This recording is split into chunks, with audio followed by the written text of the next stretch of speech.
a educação domiciliar ela não é nova. Nova é a escola. A escola aí, como a gente conhece hoje, ela não tem mais que 200 anos. Né? Ela veio aí depois do pensamento iluminista, a Revolução Francesa, mas a educação domiciliar era o que havia antes, porque antes os pais ensinavam seus filhos em casa. Depois veio a escola e a escolarização obrigatória.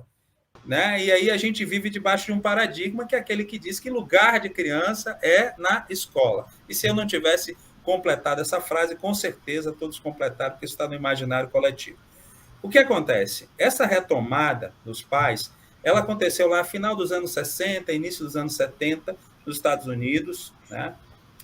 Um educador, escritor chamado John Holt, ele achava que as escolas deveriam mudar, deveriam ser espaços realmente de aprendizado. Já naquela época, ele já achava ruim as escolas, e ele começou a lançar essas ideias, inclusive ele criou o termo unschooling, que quer dizer desescolarização total.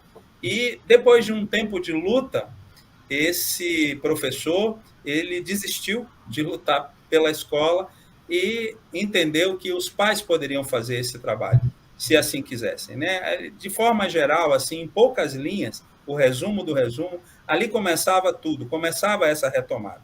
E logo outros países, como o Canadá, países na Europa e em outros lugares, começaram também a aderir a essa modalidade.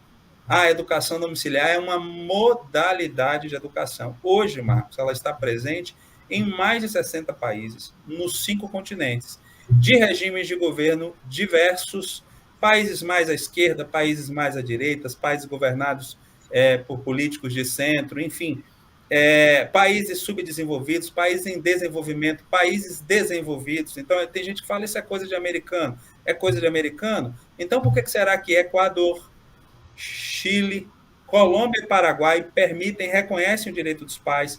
A Argentina não tem nada em sua lei que proíba, mas os pais não são perturbados lá. Né? Isso é importante, como também não são perturbados no México. Estados Unidos e Canadá reconhecem esse direito.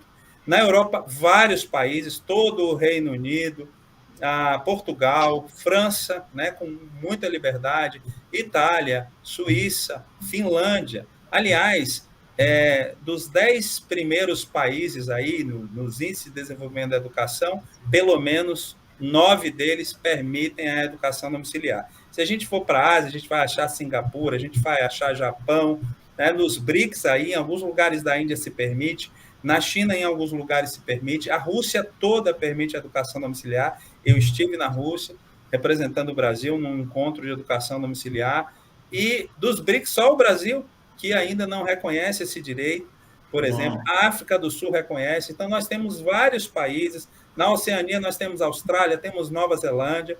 Então, assim, tem uma gama de países que reconhece como direito. Assim como a educação escolar é uma modalidade, a educação à distância, o EAD, é uma modalidade, e a educação domiciliar também é uma modalidade de educação, e o que a gente luta é para que se reconheça essa modalidade. Então, hoje nós estamos nessa luta, tem muitos países de olho no Brasil, inclusive, nesse aspecto. Para você ter uma ideia, o Brasil quer ser membro da OCDE, dos 40 países membros da OCDE, 36 permitem ou reconhecem o direito dos pais. Então, assim, não é uma questão ideológica, não é uma questão política, é uma questão ali pedagógica. Da nossa Constituição fala que a educação ela tem como prioridade o pluralismo de ideias e concepções pedagógicas. Eu não entendo que pluralismo é esse se é só na sala de aula.